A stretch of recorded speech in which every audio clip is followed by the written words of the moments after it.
Welcome back to Redefining Her Game. If you've ever felt overwhelmed, restless, burned out, or just quietly unsure why everything that looks good on paper doesn't feel good anymore, this conversation is for you. Today's episode is one I think so many of us need to hear. I'm joined by Sarah Danahy, a licensed clinical social worker who's doing a lot. She runs a suicide prevention nonprofit, has a private therapy practice, supports local police officers, and is the executive director for Community of Hope. But today, we're flipping the lens. In this episode, we're talking survival mode, burnout, people pleasing, and why so many women hit a wall in their 40s. Plus the mindset shifts that help you stop apologizing, set boundaries, and feel like yourself again. We're talking about what it looks like to carry a lot, emotionally, professionally, personally, and then wake up one day wondering how you got there. This is about identity. This is about changing cycles. This is about realizing you don't need permission to evolve. Let's get started.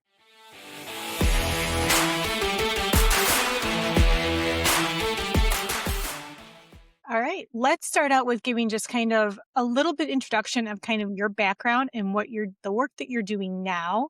And then we'll try to get back into how you got there throughout this whole thing. I'm a clinical social worker and am working in the nonprofit world, running a suicide prevention nonprofit. I have a small private practice where I'm seeing clients for therapy. I'm working with our police department, doing counseling for the officers, and then recently started adjunct teaching in the school of social work. So lots of different things, which all probably relate to some trauma I have. But yeah, so just doing a lot of different things.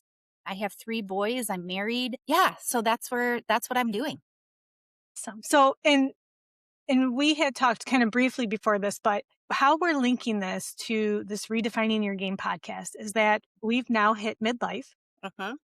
And we have learned that a lot of us were people pleasers.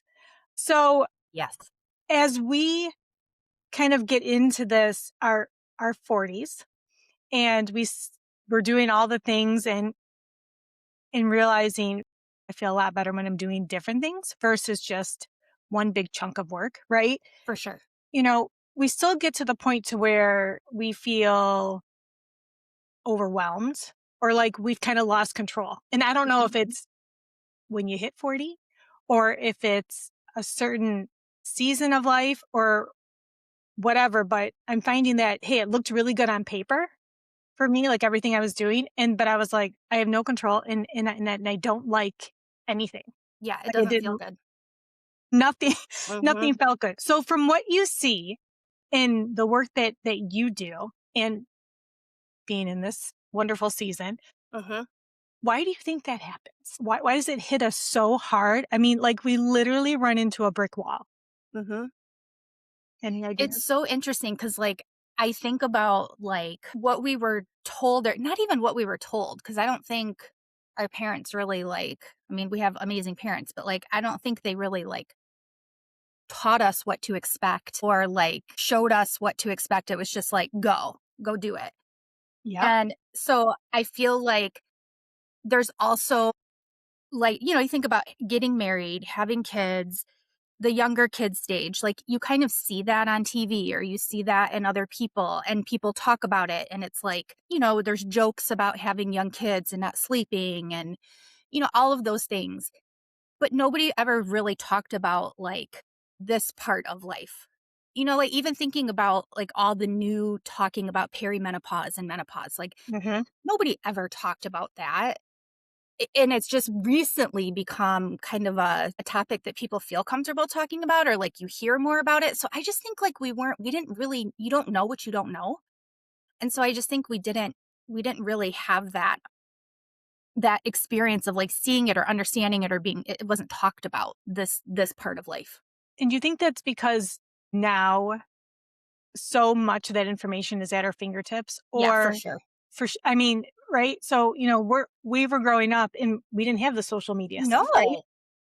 We didn't know what was going on with everybody else and nobody talked about it. I don't think our moms probably talked about it. I mean, I don't know. Maybe they did. I don't know. But, and I also think And you and I have talked about this before. It's just kind of how we were brought up. Just do it. Just go. Yeah, Just just don't talk about it. don't make waves. If you have feelings about that, just put those aside because we don't like conflict, we don't like talking about feelings, and we had amazing families growing up. We both did. Right. We have phenomenal mothers, dads. I know you lost your dad recently, and I know your parents, you know mine. Like, we had great parents and great families, but there is also this, like, I don't know if it's generational or what it was, but like, if it's uncomfortable, suck it up and move on. Right. So, Right. yeah, so there's definitely this new sense of like, well, no. I mean, even I'm gonna be wait, how old am I gonna be? 47? We're gonna be 47. Yeah, your April birthday too, right? Yeah. Okay, because I knew we were close. But there's still this sense at 47 of like, "Oh, what would my mom think about that?" Or what would and I'm like, What is that? "I'm 47. I don't have to get anybody's permission to do what I want or say what I want or feel what I want." So, and that's all on me. It's definitely not Okay. like anybody else putting that on me, but like, That's the I thought still though. it's That's what still goes there. through my head. Yep. So, and I think that that's where it gets into like, I feel like a lot of women our age were, we were people pleasers, right? Again, we just want everybody to be happy, Yeah. right? We just were, but it's different. I know with my kids, yes, I want them to be happy, but I want them, if there is something that is uncomfortable. So here's kind of the cycle switch that I really want to talk with you about is if it's uncomfortable, you don't know what to do with it, or you're like, what the hell is this? I do want you Yeah. to talk about it. Yeah. Right. So it's interesting because in my head, when it comes to me, I'm still like, let's not, what will they think? I'm Yeah. still second guessing a lot of things. Yeah. But yet with my kids, I'm like, don't second guess it. Tell me. Let's talk about it. What, why, why do we do this? Yeah. Well, I mean, I think we always like something I read one time. I don't know who said it or if it was just like a social media meme, but like, you parent your kids the way you needed to be parented as a child. Hmm. And I like so believe that. But sometimes that works against me because sometimes I tend to like over empathize. Um, and my husband says that I'm, too easy on them sometimes because I'm like, no, it's okay. It's okay. Like, I don't want them to struggle the way that I struggled, like with anxiety and stuff as a kid, but didn't know how to talk about it. Or like, I didn't think anyone would understand. So like now I feel like sometimes I maybe am a little too easy on them. Or is that not easy? Right? Is that maybe, maybe I'm not being easy on them. Maybe I'm just being empathetic. Right. So like it is kind of that mind shift for Yeah. sure. And I think some of it I also want them to be like, there's a lot of things that I felt like for us were like a big deal. And in the big picture, it doesn't matter. Right. Like Right. knowing what you wanna do for the rest of your life. I saw your post the other day and I'm like, it's so true because and I don't know if you felt this, but I certainly feel this pressure as a parent. I mean, not only is my kid probably feeling the pressure that he needs to know what he needs to do forever, but as a parent, I feel pressure that like my kid should know what he wants to do. And like Yeah. as a mental health therapist, I tell my clients to never say the word should because it implies judgment, right? Like who's judging you on that? Should according to whom? But I feel it like, you know, he doesn't know. And there are other parents who their kids are like, oh, yeah, I'm going to this school to pursue, aviation or pursue to be a doctor or whatever. And I'm like, yeah, Evan doesn't even really know what he wants to do this weekend. So, like, I don't know. But why do I put that pressure on myself? Because I don't believe he needs to know. I sat here, and as each one of my kids kind of goes through that process, right? I'm sitting here and I said, if there was one thing I would have done differently, I would have had more adventure in that time. I would have been like, man, I would have loved to be like, I don't know, great. Math comes easy. I'll study math. What the hell am I going to do with that? I'm not doing anything with it now. And I could have been like, I'll work and I'll travel and I will figure it out. And I feel like that's more acceptable Right. for people. However, you're right. We put the judgment on. I think it's who we surround ourselves with as well, right? That's true. There's this very conservative way of just high school, figure out what you're doing, senior year flies by, jump into adult life. Part of me is like, stop, time out. Yeah. If you could do it again, let them do it how they're going to do it, right? But Absolutely. then you have this in the back of my head of, am I coddling them? Yeah. Am I Are they going to live in my basement forever? right? Like, yeah. Because you want them to be. There's also the sense of this. Gosh, I can't think the word right now, but this appreciation for your own self when Yeah. you're independent. And when Absolutely. you get that little sense of being independent, right? And now sitting back in my mid 40s, I'm like, man, I didn't have, I had no, there was no confidence at 18. I Mm-mm. was like, I just head down, do what you're supposed to do. Yeah. You just jumped in. You just did it and you didn't ask questions. You just rolled with the next step, right? So a Yeah. Because I school, mean, get married, have kids, in our get a family, it job. was, you will go to college. Right. There was no, like, what do you want to do? What are you interested in? I don't know if it's because my dad was in the trades, and I think your dad was in the trades too, or similar, right? Like, I think my parents were like, "No, no, that is hard work, and it's no, you are gonna go to college. You're gonna," and it's funny because my brother and sister are both not doing anything that they went to college for. Same. I mean, I am, but also, we talked about this before too, I'm the firstborn daughter, the first granddaughter, the first niece Yep. on both sides of my family. And so, yeah, there were probably some times early on where I was like, is this what I want to do? Maybe I want to do this. But it was like, no, that's not an option. You just keep going. You just pick something. Yeah. I mean, you mailed in your application for college, right? Yes. Like Yes. you mailed it in and then you got a letter back that said, come on in, come pick out your classes, right? And then they're like, what do you want to do? What's easy to you? I don't know, math. Okay, here you go. Yep. There's your track. And you went. Even it's funny because I went to Catholic school for elementary school, but then I went to public school for middle and high school. Even going into middle school, I was automatically placed, and I don't know if it was based on testing or it wasn't an option. I was just automatically placed in advanced math and advanced English in middle school. I was terrible at math. Like terrible. I had a horrible 6th grade at St. John's. Sister Adriana was like the worst. And You and still and remember. yeah, Sister Adriana. Yeah, she was terrible. And I was terrible at math. So I went to middle school like I didn't know what I was doing. I felt so, but it wasn't like an option to be like, I want to go switch a different math class or No, you didn't you do that. You suffered didn't through have it. options. That's another thing. Now that I'm saying it and thinking, like, it always like just boggles my mind. Like, as my kids go through high school or whatever, and they will say, like, oh, yeah, so and so switched teachers at the semester because they were having a hard time or they didn't like them or they dropped this class. And I'm like, what? Were was that No, an option when we were in high school? Was it an option to like switch teachers or like drop? Like it just boggles my mind. But that's also like maybe that's okay. Maybe it's okay for them to know they have a choice.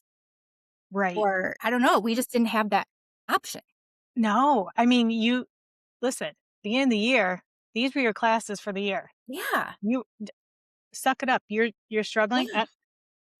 Oh, There was well. no, I mean, I got a tutor one time in like junior year. I had calculus. And again, because I got set on that advanced track, there was no option to be, nobody was like, you know what, maybe you shouldn't be in advanced math. Maybe we should drop you back. That was not an option. So you just suck. So you get a D in calculus or whatever. Um, but I got a tutor one time and I remember staring at the tutor being like, I have no idea what you're even talking What, about right now. how am I I just need to pass. I just need to pass. Like, I think they were just like, yeah, just send her through. She's a good student. She doesn't make trouble. Just send her through.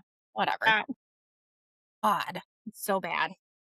So some may ask, as we kind of, we talk about that, but it's like, what throughout all of that, understanding that, I mean, they're just feel, and maybe we just didn't know to ask, right? And now I ask a lot of things, but I still question whether I should be asking questions, certain things, I right? do too, But then 100%. if it comes to like my kids, like I'm like, no, you go ask. Yep. No, you definitely go, right? Yes. So there's this like, Yep. Yeah. So we learned. So that's good, right? Like we did what we were supposed to do. I We mean, I we think so. learned and we're hopefully like switching it around. And then our kids will in like 30 years are gonna sit on a podcast and probably talk about how like We messed we everything up. yeah, we didn't tell them that they needed to do this. They're gonna be like, "Oh my gosh, our moms were so wishy-washy. Like, well, try this or try that." They're gonna be Because talking we about how we didn't screwed them have up. that option. I feel like, yeah, we were like, and I catch it as like, yeah, we didn't have an option, right? Or I didn't know enough to ask what my options were. And probably, to be honest with you, if someone said, these are your options, go ahead and ask, I probably would have been like, I, I don't want to make waves. I don't want to ruffle any feathers. Just, just tell me what I'm supposed to do, Yeah. because I Well, want you everyone you to be almost happy. just said it though, the good thing. The good The thing. good You're thing to right. do. Because that's what we also, probably growing up Catholic, like, we also had this, like, you were either good or bad. Like, there were only 2 choices. There were only 2 paths, the good path or the bad path, and it was like, so I think also, yeah, there's that ingrained in us too. Yes.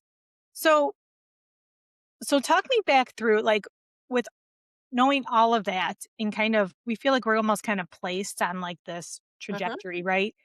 What originally kind of drew you to social work, especially the work that you're doing, right, with suicide Yeah, prevention and yeah. in the weight of that? So let's start with like what drew you to it, and then I want to know, like, how did that change you, Mhm. especially as like a woman in that field, with Yeah. knowing how hard we are on ourselves and everything else that we carry. Yeah. It's social I was drawn to social work really not until I wanted to work in the medical field. I wanted to work in a hospital, and that was just kind of always a passion, but I wasn't good at math, so that's probably not gonna work out for you. So I, had done thankfully, my high school had, like, a senior year, like, a job shadow Oh, like a kind of co-op kind of internship thing. thing. Yeah, Okay. and I was able to go job shadow 2 different professions. One was an attorney, which I ended up hating that, except that they took me out to nice lunches, and I was like, "Oh, I kinda like this." And the other one was I got to go to Children's Hospital in Detroit. Like, a few days a week, I would go in the afternoons, and I would just volunteer. So, like, I'd sit on the pediatric oncology floor and, like, just chat with people there. Like, I remember a mom there with her, like, one-year-old. The sibling was being treated for cancer, so she just would have one of those, those, like, bouncers you'd put in the doorway for kids to just, like, That bounce, they I whatever. don't think they can She have had one anymore. of those. Yeah, she had one of those in the patient room doorway with her one-year-old, and she would just sit there while her other kid was getting treated, and this kid would jump in. So I would just sit there and play with the one-year-old, and I was like, I actually really like this part. Like, I like talking to the people and like getting to know them and like and helping them feel better, right? Because I had anxiety. Know now I had anxiety from a very early age, like, but I didn't know what it was. I didn't know how to talk about it. I didn't know how to communicate to anybody about it. But when I think back, like, I would get the worst stomach aches and, like, these, like, horrible, like, repetitive thoughts and just such severe worry and anxiety. And so I think, like, when I would hear other people say they were worried about something, like, my first instinct was to do what I wish someone had done for me if they had known, which they Mhm. don't. Like, "It's gonna be okay. Like, let's talk about it." So I think that is what kind of connected me to wanting to help other people. And so then went into Grand Valley, and I don't think I had a major at first and kind of like figured things out. Eventually ended up in social work because I thought, well, I'm going to work in a hospital and I want to help people who are, you know, going through things like I saw when I was Mhm. at Children's. But so yeah, so that's kind of so like my own anxiety growing up is probably what connected me. And also because I learned to kind of like put my uncomfortable feelings to the side, which is not healthy. But I've done a lot of work like in therapy as an adult to deal with that. But like I also learned to sit with other people in a therapy space and be able to like Okay. hear their stuff and not internalize it because that's uncomfortable. That's making me feel sad or where I just set it to the side. So that part's good for being a therapist. Okay. Not always helpful as a human, Right. dealing with my own stuff, but um I'm getting better at it. I doing a lot of thinking about talking today, like about, your second, you know, chance or like your next thing for me is about, like what do I want to do as a career and like how do I see my life, but also like the second me as like an emotional person. Like I'm less of a people pleaser. That creates a lot of conflict then. And so then but I don't like conflict because it makes me uncomfortable because nobody ever helped me know how to deal with it. So now I'm dealing with that. So there's like a whole nother like rebirth of like me as like just an emotional person. Isn't that interesting? I mean, so I was listening to like another podcast, something about anxiety, and it was kind of like, man, wish I could draw like a circle, right? So I could see the cycle of like my thought process, but I can't. Mm-mm. Becomes this like jelly It's all sheet. over. It's all over the place, and It's there's like no. a 20-lane highway that is just It's crisscrossing all over. yeah. Yeah. I in part, and I think a lot of that for me is again, I don't want to pass that on to my kids, right? However, I mean, Some of it's genetic some of and yep, it's there. it, yeah, the anxiety part, and I think with my husband, and especially a house full of like all girls right now, Yeah. he's learning. I'm like, It's don't probably learning a lot. don't say the word just before your statement with us because that's not going to land well. Because again, if I could just do this or Mhm. just think this, like 20 years ago, I'd be like, hey, There would be no we're therapists. We right. wouldn't we wouldn't have a job because it would be so everyone would be good. Everything would be great, Yep. right? So yeah, I think it's again, we kind of it's like a double-edged sword, right? Yeah. So we have one way to deal with ourselves, and we're trying to put up this huge wall so that our kids don't feel as much of that. Yeah. Yeah, man, I don't know. So here we kind of get into some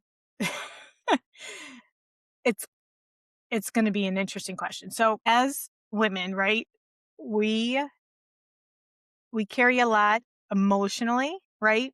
Families, relationships, work, especially like a profession like yours. What I can easily get into what I call survival mode, Mhm. right? Why are we so quick, or why does that switch flip so quickly and we pop into that? Well, it's biological to a certain Okay. extent. To a certain extent.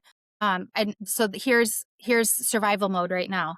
I get a text. I double booked myself. So a client texted me and said, "Oh, I scheduled a appointment with you in Yeah. another city." And it's okay. Anyways, it's fine. It's fine. Everything is fine. Um, so here's the biological survival mode. What just happened? I got instantly sweaty.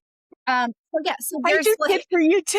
I'm like, oh God. So and I like looked back at my text, like, did I really schedule? Why would I do that? But anyways, so yeah, survival mode. So it's biological, right? So that there's that whole fight or flight phenomenon, right? That as cavemen, we see the dinosaur and we're either going to fight or we're going to run. The goal is to survive. The goal is to be alive, right? And so our bodies are biologically wired to pump adrenaline in. The part that gets tricky is there are no dinosaurs.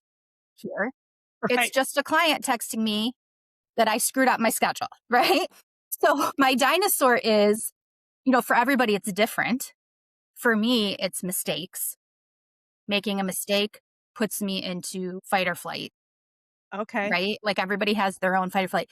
And for some people, it gets triggered for no reason, right? And so we kind of get confused, and that's where that anxiety kind of kicks in. But everybody has their own dinosaur, right? Okay. And so when adrenaline kind of gets through your body, all of the things that physically we experience with anxiety, so getting sweaty, Mm-hmm. but heart racing, right? You might feel a physical sensation like tingling or whatever. I mean, that's adrenaline.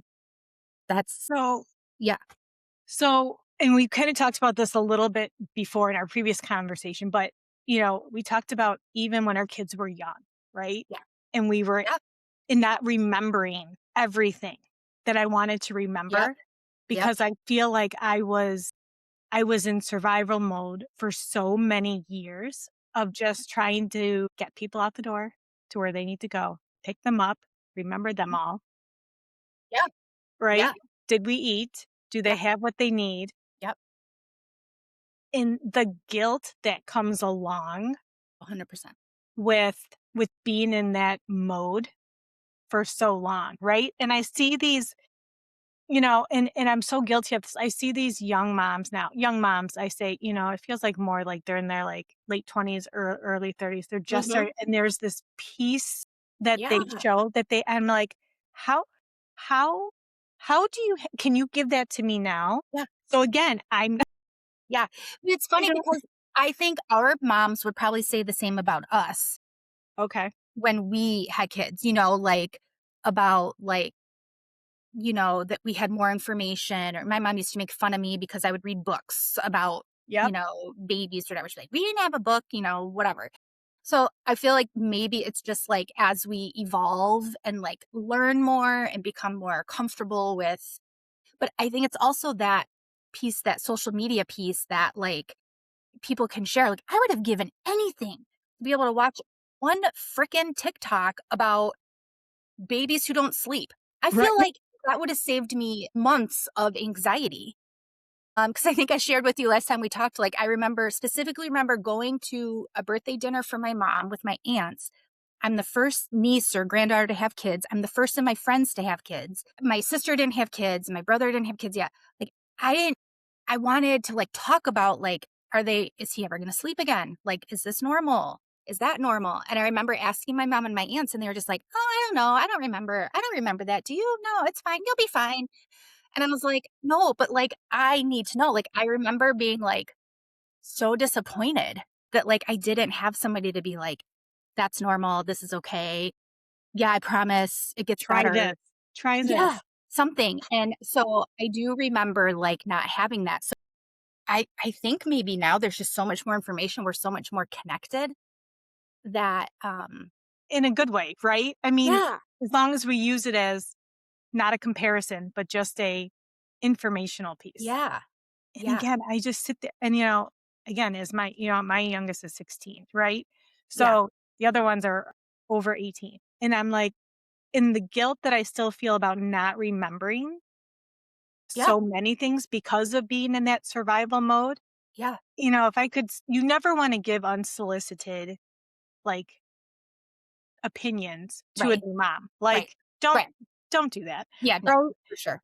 But if there was one thing that I could tell like a new mom, ask. Yeah. Just ask. Yes. Ask anybody.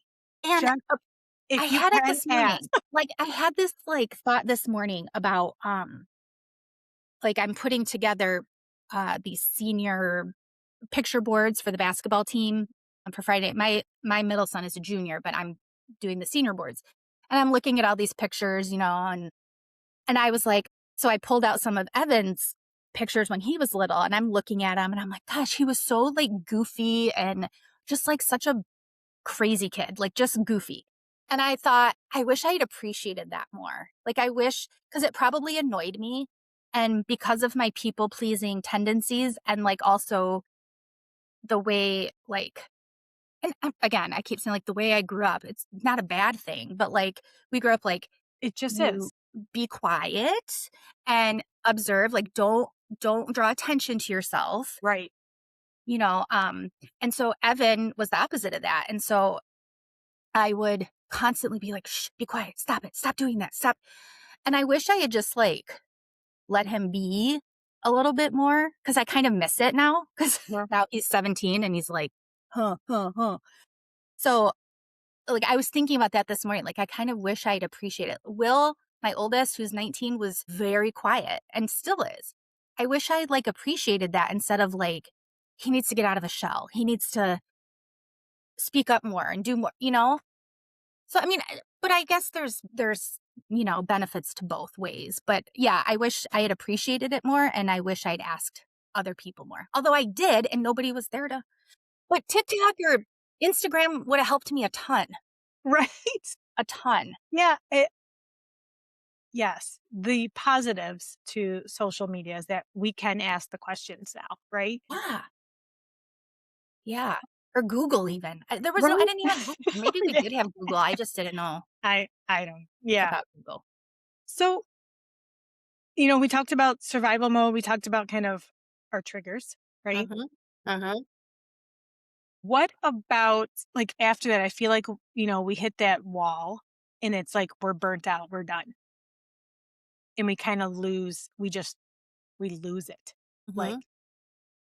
on everything. What, and I'm asking personally too, what do you wish more women knew before they got to that burnout stage? Like, what could they understand to be like, oh, hold on, I'm at my boiling point? Yeah. It's interesting because I just did a training on I as a to keep up my license, I have to do an ethics training every 2 years. And every ethics training out there has like a different topic. And the topic this last time was on burnout and like how it is an ethical consideration for social work for sure and probably a lot of professions. But if you are burned out and like completely, I mean, you think about what does it look like if you're burned out, right? You're tired, you don't care as much, you're less motivated, probably more brain fog, like distracted. Well, that's an ethical consider. Like, I can't go into a therapy session with somebody and have brain fog and be Yeah. distracted. A surgeon can't go into I don't want a surgeon who's burnt out. Right. You No, know, like, no. I don't want, a doctor that's burnt out. I don't want a detective who's, doing something for, if I don't want that person burned out, like, I don't want a law enforcement officer who's burned out. Like, so it becomes an ethical consideration to like really think about. Then it was like, well, how do you like keep yourself? And the biggest thing they talked about, and I wish I probably haven't done this. I think I do more now, but is to have a plan because at some point everybody gets to the point where they feel a little bit burned out. So what's your plan? You can't wait until you're burned out and your supervisor says, go take 3 days. Well, that is not going to solve your burnout. Right. There has to be a plan. It has to be more than just time off. You have to look at like all the different areas of your life, right? Like looking at your family, looking at your social, looking at your spiritual, looking at your physical health, looking at your community, like all of those different pieces. Like, what's your plan in each of those to help? So, I think the biggest thing I would probably say is to have a plan before you're burned out. Don't wait. And then understand too what your response to burnout is because not Mhm. everybody has the same response. Like, I I was talking to a friend the other day. We typically spend most of our days sending each other like inappropriate memes about how much, we don't want to go to work and we don't want to be adults and we don't want to make, Right. and I swear, I don't want to make effing dinner every Right. single night. Like, know what to make and make it and then buy the stuff for it and then put it away. And then, yeah. So, but we talk about how her response to burnout is to do nothing. Like, she lets projects go or like doesn't, she's like behind at work. My response is, what can I do next? Instead of finishing what I'm doing now or just addressing how I feel about what I'm doing right now, I'm like, maybe I could join Rotary, which I did a couple years ago. And then maybe you want take over the Christmas party for, 120 kids? Yeah, I'll do that. I can do that. Oh, you want me to be president of Rotary in 2 years? Sure, I'll do that. I, I can't say no. So then I'm looking for the next thing because the next thing is what makes me feel motivated, like makes me feel like I'm doing something, I'm achieving, you know, Same. yeah. Yeah. So everybody's response to burnout is a little bit different. Why do you think it hits us so hard when we hit our 40s? I just think it's the sweet spot. Yeah. It's like it's not too late to start Right. something. And so we know ourselves a little bit better. We've kind of gotten through certain pieces of our life. We're finally able to be like, like what's next?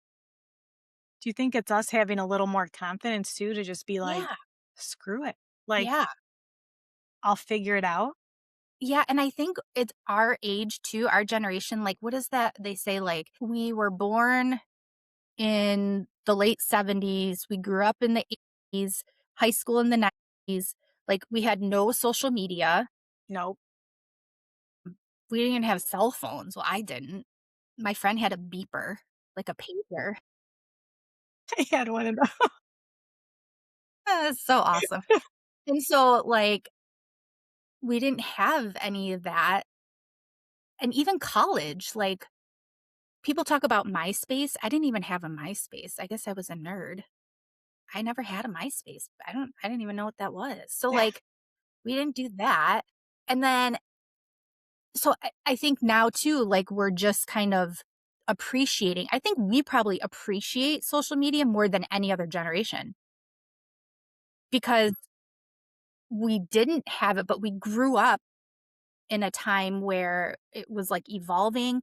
And I think we appreciate it more because we're using it. I feel like our age group uses it typically and generally for like good things. Yeah, I think I mean, I like to use it as a place to like laugh, right? Like there are things that people post and I'm like, I wish we could go back to that. Or I wish we could go back to that, Yeah, right?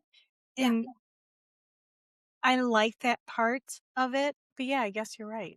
And we relate to each other so much. So, like, in a time where we grew up, like, you couldn't relate with people because you didn't talk about certain things. And I'll watch something now and be like, oh my God, I thought I was the only person Right. who thought that or whatever. And you're like, oh God, no, or like something as silly as like, I was trying to think of something the other day and it just, oh my God, this is hilarious. So it was a TikTok or Instagram of a woman and it was talking about how like that moment where like all of a sudden you have to pee so bad and she was standing in her kitchen and the way she like crossed her legs and like stopped, like just stopped, but like her leg was like all the way out and she was like twisted. And I was like, my God, I thought I was the only person that did that. And then she like ran as fast as she could. I was just dying laughing because I'm like, that is such a random thing to relate to somebody else about, but like, someone in her 40s and, doing the same thing. And so like, I feel like we use it to relate and it's almost like comforting, Yeah. Yeah.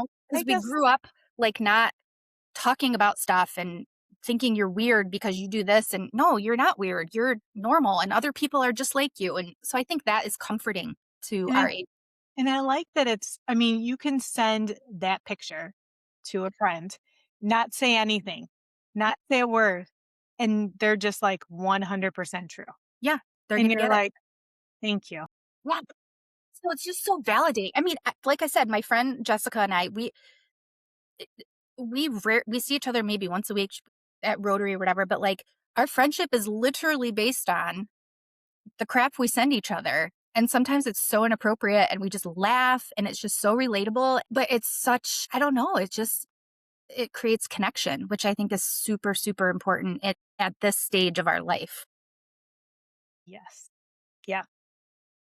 I and I'm wondering if I think because we grew up connecting one on one with people and to an extent, right? I mean, there Right. was an extent.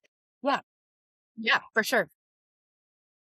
you had to go find someone at their house if you Yeah. wanted to do something after school, right? Yeah. Yeah. Or you had to risk talking to their parents on the phone, Phone. right? Yeah. So, You and had to call. you rolled the dice. Do their parents answer the door or do they answer the phone?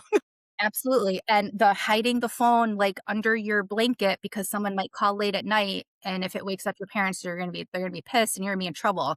So you Right? gotta like hurry up and answer it on the first ring, Yeah. you know? Yeah. Yeah. And so I feel, I wonder, for us, it's a great connection. Yeah. For the younger generation, for our kids, they're kind of okay with just. It's the only connection they know, really. Yeah. Yeah. So it'll be interesting to see as again when they get into their phase what that Yeah. looks like. Especially because I start hearing more and more about, younger adults like in their 20s and in their 30s, like putting restrictions on their own phone for social media, right? Mhm. Where they're literally like putting Yeah. blocks on them they have to wait. I Yeah. mean, to break that habit. Yeah.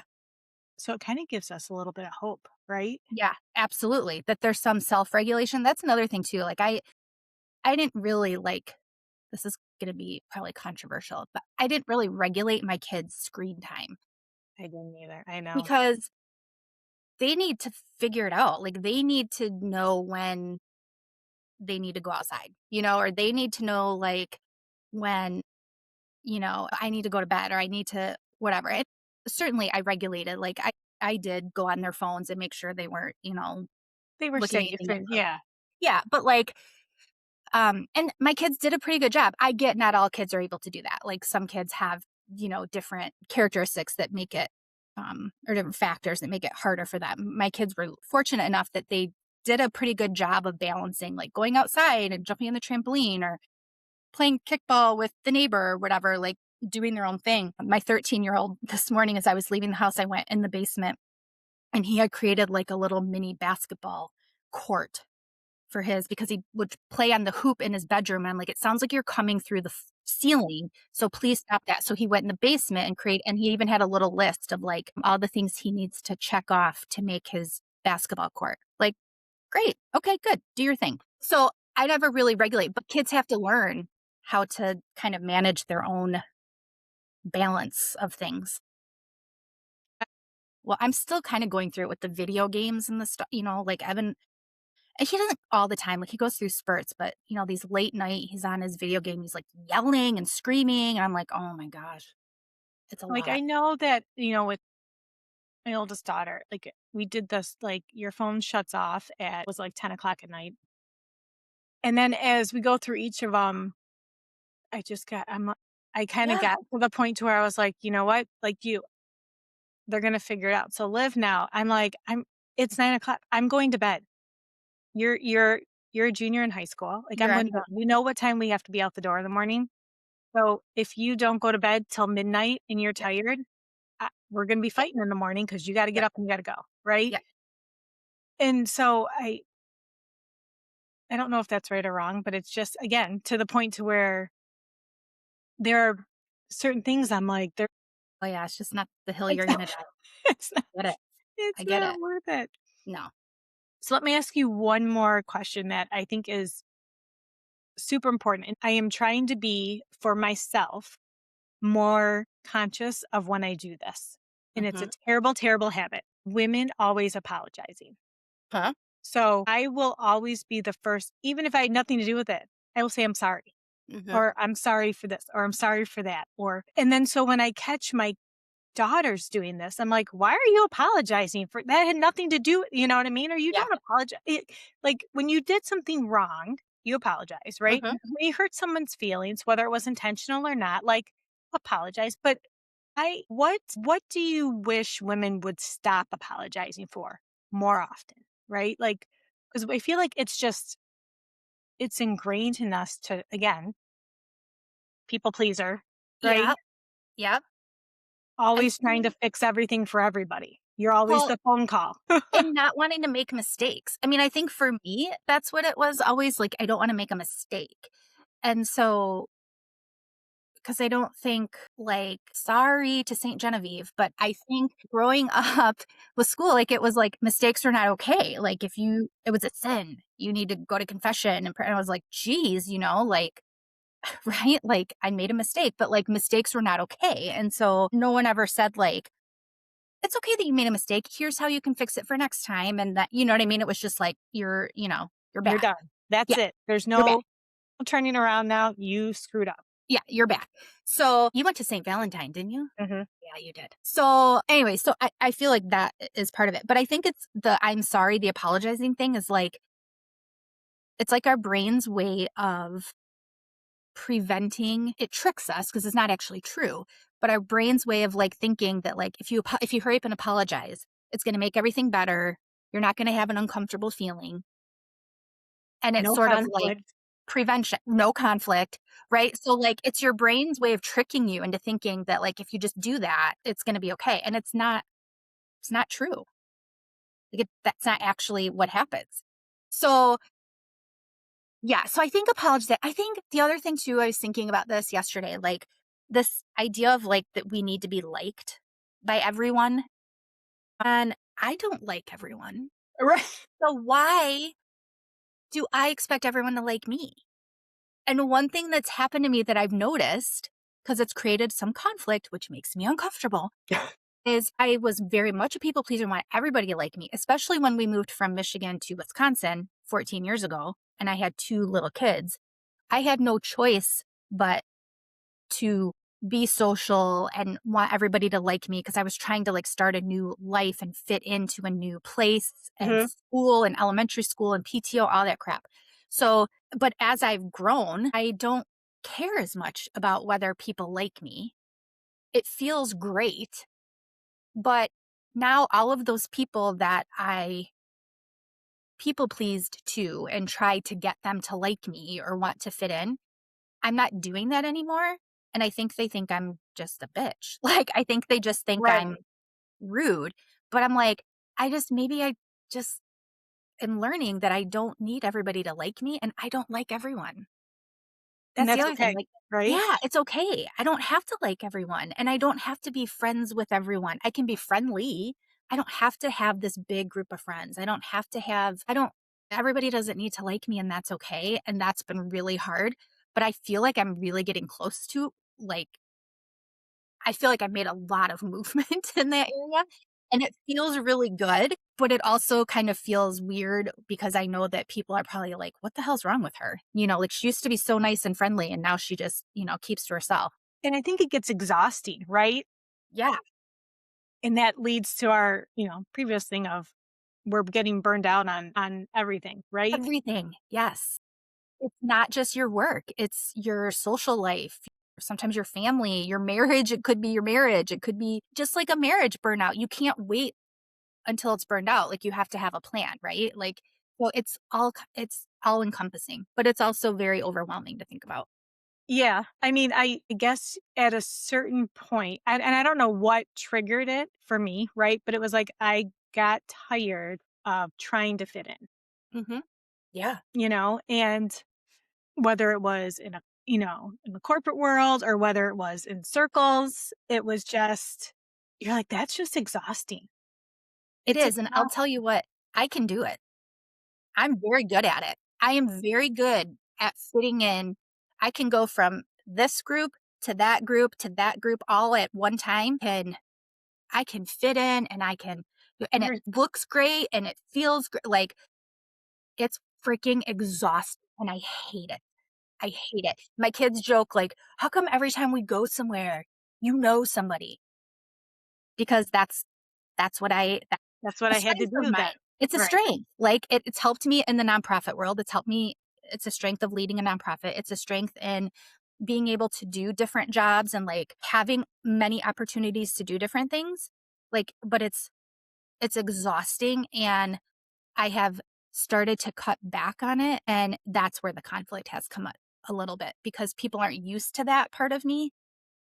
Oh, they're like, "That's not Like, Sarah's if usually you're always, very." it feels like if you're always the one reaching out, if you're always the one starting the conversation or always the one keeping the connection, you're just kind of like, Yeah.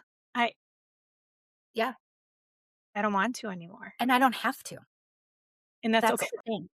I don't have to. I can choose what I want my circle to look like, what I want my space to look like. I can choose to rest.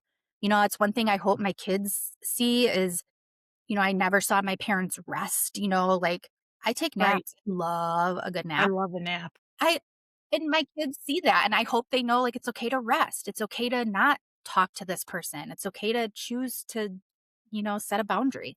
So, yeah, it's a lot of learning and adjusting. We'll close with this. But for those that are younger than us, Mhm.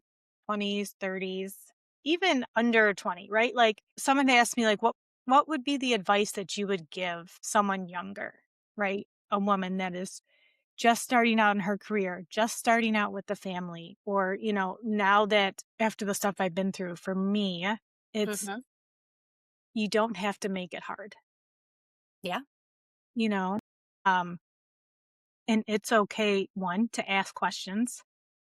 And two, it's okay to not be part of the conversation. And I think that second one for me is still hard, and that's part of what I think this podcast is too, right?